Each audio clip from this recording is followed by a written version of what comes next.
आज हम आप लोगों को आगरा किला दिखाने वाले हैं और इसके बारे में पूरी फुल जानकारी देने वाले हैं। तो इसके लिए आप बने रहिए हमारे वीडियो के अंत तक और वीडियो को बिल्कुल भी स्किप ना करें, जिससे आपको पूरी रेसिपी जानकारी मिल सके। तो इसी के साथ हम अपनी वीडियो को स्टार्ट करते हैं और आप वीडियो को बिल्कुल भी स्किप न करिएगा। जैसा कि आप देख रहे हैं कि मैं आगरा का जो किला है इसके मुख्य गेट के बिल्कुल बाहर यानी कि बिल्कुल सामने खड़ा हुआ हूँ। ये देखिए, इसके साथ साथ इसके अंदर 2 गेट और भी हैं। कुल 3 गेटों को क्रॉस करके हम किले के अंदर एंटर होंगे। चलिए पहला गेट हम क्रॉस करते हैं। पहला गेट क्रॉस कर हम अंदर आ चुके हैं और ये सेकेंड गेट है, जिसको दिल्ली गेट के नाम से भी जाना जाता है। यह गेट पहले वाले गेट यानी फर्स्ट गेट से काफ़ी मज़बूत, ऊंचा और उससे सुंदर बनाया गया है। अकबर के समय में ये गेट इस किले का मेन गेट मुख्य द्वार हुआ करता था, लेकिन बाद में दूसरे मुग़ल बादशाहों ने इस किले की सुरक्षा को ध्यान में रखते हुए इस गेट के सामने एक और गेट का निर्माण करवाया, जिससे इसमें कुल मिलाकर 3 गेट हो गए। तो चलते हैं, फिर इस गेट को भी क्रॉस करते हैं, पहुँचते हैं मेन गेट तीसरे गेट पे। हम आ गए हैं तीसरे गेट पर, यानी कि जिससे हम इस किले के अंदर प्रवेश करेंगे। इस किले की ऊंचाई और इस गेट की ऊंचाई आप देख सकते हैं कितनी ऊंचाई है। इस गेट की ऊंचाई लगभग 75 फीट की है, जो अपने आप में एक बहुत ही मायने रखती है। तो चलिए अब हम चलते हैं किले के अंदर। ये हम आ गए किले के अंदर और ये जो आप देख रहे हैं नीचे ग्राउंड पे डिज़ाइन, ये कोई डेकोरेटर नहीं है।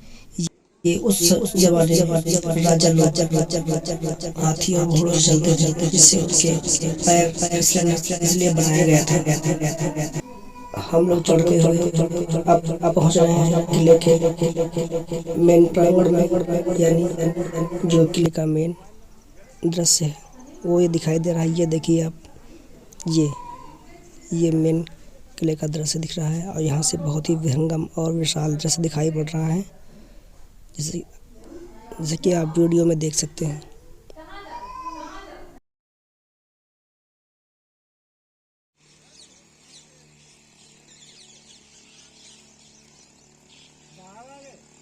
इसके बाद इस गेट से हम किले के अंदर चलेंगे और उसके अंदर का नज़ारा देखेंगे।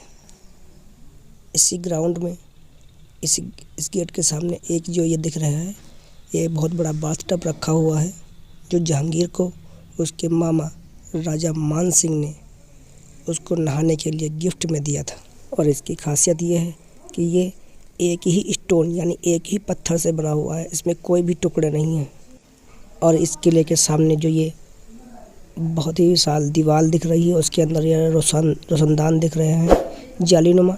इसमें मुग़ल सेना रहती थी, जो बर्छी, तीर, कमान लेकर के बैठती थी और वहीं पर रुकती थी, और वो अपने किले का पूरा प्रोटेक्शन देती थी।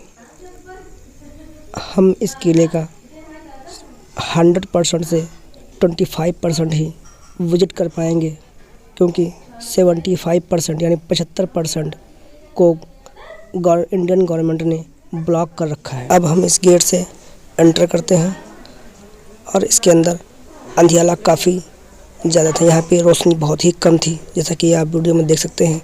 फिर भी वीडियो हल्की सी आ गई है। अब यहाँ से हम ये पहुँच गए जहांगीर के महल में। इसको उस समय में रंग महल के नाम से भी जाना जाता था। रंग महल यानी जो भी हिंदू हो, राजा हो या मुस्लिम राजा हो, सब लोग अपने आप को एंटरटेनमेंट करने के लिए कुछ न कुछ किया करते थे। तो मुग़ल दौर में उस समय यहाँ पर एंटरटेनमेंट का कार्य होता था, यानी कि उस समय यहाँ पर मुजरा होता था। और जो ऊपर की एक जाली दिख रही है ऊपर छोटे छोटे खाँचे से दिख रहे हैं। उस पे यहाँ पर हरम के लोग बैठते थे, नीचे उनके दरबारी और सबसे ऊपर मुग़ल बादशाह बैठते थे और इसी बीच प्रांगण में मुजरा होता था।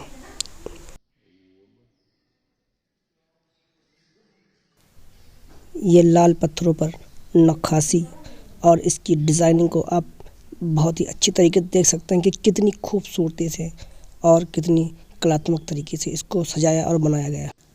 अब हम रंग महल के पीछे की ओर, यानी जिधर यमुना नदी बहती है, उस ओर चलते हैं और यहाँ से ताजमहल जो है बहुत ही सुंदर लुक, यानी कि बहुत ही वंडरफुल लुक में दिखाई पड़ता है, जिसको हम यहाँ की जो ये जाली दिख रही है, जो इसमें ये एक विंडो नुमा दिख रहा है, इसमें से हम आपको दिखाएंगे।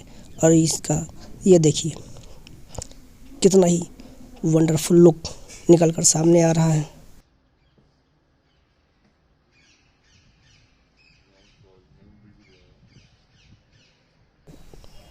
Very nice and beautiful look. इसी के साथ साथ ये यमुना नदी बहती हुई दिखाई दे रही है और ये जो किले के बाहर बाउंड्री वाल दिखाई दे रही है, इसको मुग़ल बादशाह औरंगज़ेब ने किले की सुरक्षा के लिए बनवाया था।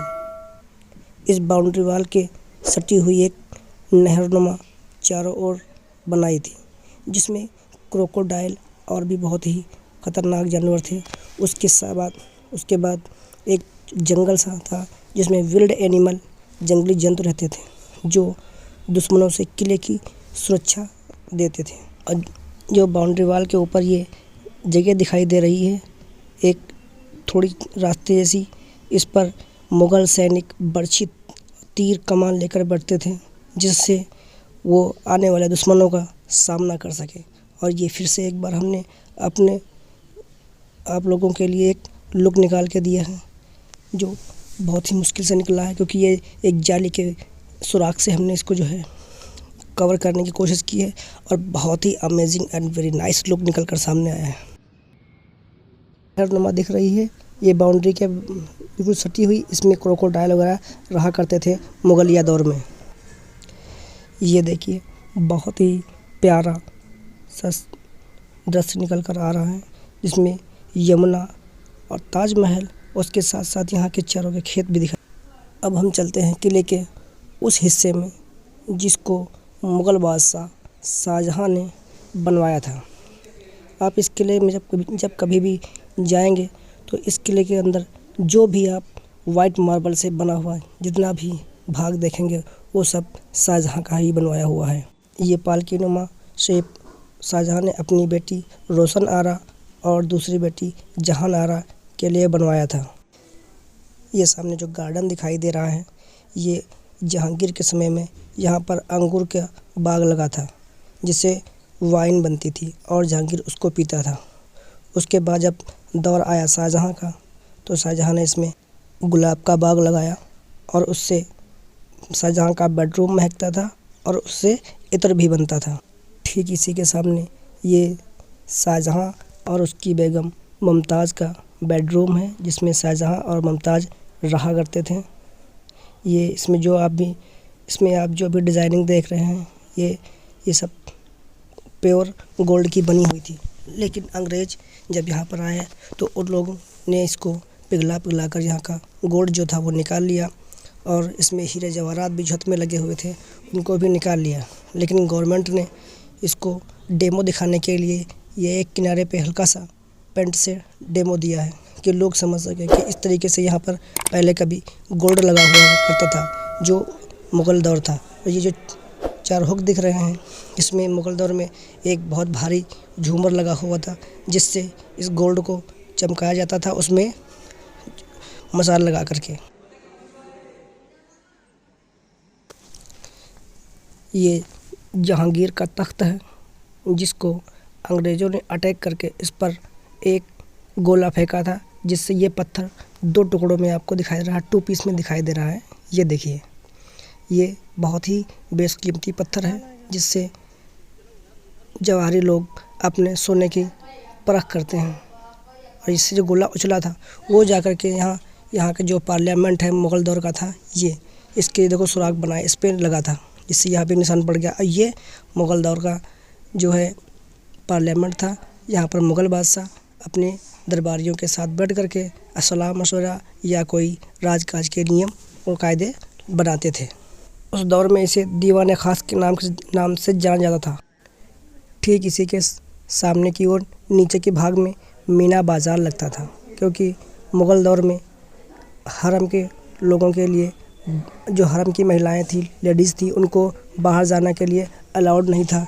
इसलिए बाहर से जो महिलाएं आती थीं वो अपना सामान लेकर के आती थीं, और जो नीचे ग्राउंड दिख रहा है इसमें वो अपना सामान लगाती, और हरम की जो महिलाएं थीं, लेडीज़ थीं, वो अपने यहाँ पर शॉपिंग वगैरह किया करती थीं। एक बार फिर से हम आपको ताजमहल का दीदार कराते हैं। देखिए कितना फंटास्टिक लुक निकल कर आ रहा है। ये देखिए कितना अच्छा लुक आ रहा है। ये देखिए, ये मीना बाज़ार के सामने से और दीवान खास के सामने से बिल्कुल आपको लेकर चलते हैं उस मस्जिद में जहाँ शाहजहाँ अपने शासनकाल के दौरान अपने कुछ ख़ास साथियों के साथ नमाज़ पढ़ा करता था। ये बहुत ही छोटी मस्जिद है, इसमें तकरीबन 20-25 लोग ही नमाज़ पढ़ सकते हैं, क्योंकि ये सिर्फ़ और सिर्फ ख़ास लोगों के लिए और शाहजहाँ के लिए बनाई गई थी, और इसमें बहुत ही कम लोग एक साथ नमाज़ पढ़ सकते हैं। इस मस्जिद में मुग़ल दौर में नमाज़ तो होती थी, लेकिन अब नमाज़ यहाँ पर नहीं होती है, और ये मस्जिद का निर्माण शाहजहाँ ने ही करवाया था। मैंने पहले ही बताया कि जितना भी इसमें सफ़ेद मार्बल का वर्क दिख रहा है, ये टोटल वर्क शाहजहाँ ने ही करवाया था। शाहजहाँ को, क्योंकि आप जानते ही हैं कि उसको सफ़ेद संगमरमर से बहुत ही लगाव था, इसलिए वो जितना भी उसने वर्क करवाया है, चाहे जहाँ भी करवाया है, उसने खास करके सफ़ेद संगमरमर का ही प्रयोग किया है। अब हम आपको इस किले की उस बहुत ही ख़ास और ख़ूबसूरत जगह पर लेकर चलते हैं, जहाँ पर शाहजहाँ के बेटे औरंगज़ेब ने अपने ही पिता को कैद करके रखा था। शाहजहाँ ने यहाँ पर अपने जीवन के अंतिम 8 साल बिताए, और यहीं पर उसका इंतकाल भी हुआ। ये देखिए कितनी खूबसूरत जगह है। ये मुग़ल दौर में कभी बहुत ही खूबसूरत जगह में से एक थी, और इसका निर्माण भी शाहजहाँ ने करवाया था। इसका नाम है मुसम्मन बर्ज, क्योंकि ये एक ख़ास किस्म के स्टोन्स और हीरे जवाहरात से सुसज्जित था। अंग्रेज़ों ने जब इस पर अटैक किया तो यहाँ से जितना भी कीमती स्टोन्स था, हीरे जवाहरात थे, वो सब यहाँ से उन्होंने इसको निकाल लिया, और इसको जो नहीं ले जा पाए उसको उन्होंने क्षत-विक्षत यानी उसको नुकसान पहुँचाया। आज के दौर में इसको पब्लिक के लिए यानी कि लोकल टूरिस्ट के लिए इसको लॉक कर दिया गया है, क्योंकि इसमें जो अब कुछ स्टोन्स बचे हुए हैं उनको लोग उखाड़ कर अपने साथ ले जा रहे थे, इसलिए इसको गवर्नमेंट ने बंद कर दिया है, और इसको आप बाहर से ही विज़िट कर सकते हैं। ये देखो रेलिंग लगी हुई है, आप रेलिंग के बाहर से इसको विज़िट कर सकते हैं। अब हम आपको लेकर चलते हैं मुग़ल दौर के सुप्रीम कोर्ट यानी कि दीवाने आम, जहाँ पर मुग़ल दौर में जनता के फैसले हुआ करते थे। ये देखिए यहाँ पर मुग़ल बादशाह बैठा करते थे, जो ये आगे ये देखिए इसमें मुग़ल बादशाह बैठा करते थे, और इसके सामने जो ये जिस पे ये लोग चल रहे हैं, इस पर मुग़ल शासन के जो नेता या मंत्री अधिकारी जो होते थे वो बैठा करते थे, और इसके बाहर जो ग्राउंड ये देख रहे हैं इस पर जनता हुआ करती थी। यहीं से सारे फैसले सुनाए जाते थे, वो भी बड़ी सभा के दौरान। और इसी के सामने ये कि ब्रिटिश तोप रखी हुई है, जो ही बहुत काफ़ी पुरानी लग रही थी, इसको हमने कवर किया है। और ये वही मस्जिद सामने भी दिख रही है, और यहीं से हमारा जो है ये एग्ज़िट पॉइंट मिल जाता है। इसके आगे का जितना भी किले का पार्ट बचता है उसको गवर्नमेंट ने लॉक कर दिया है। मैंने पहले भी बताया था कि इसका जो पार्ट है वो 25% ही ओपन है, बाकी का सारा गवर्नमेंट लॉक कर दिया है। तो आपको ये हमारा वीडियो कैसा लगा हमें कमेंट बॉक्स में ज़रूर बताएं, और पसंद आया हो तो लाइक कर दें और चैनल को सब्सक्राइब कर दें।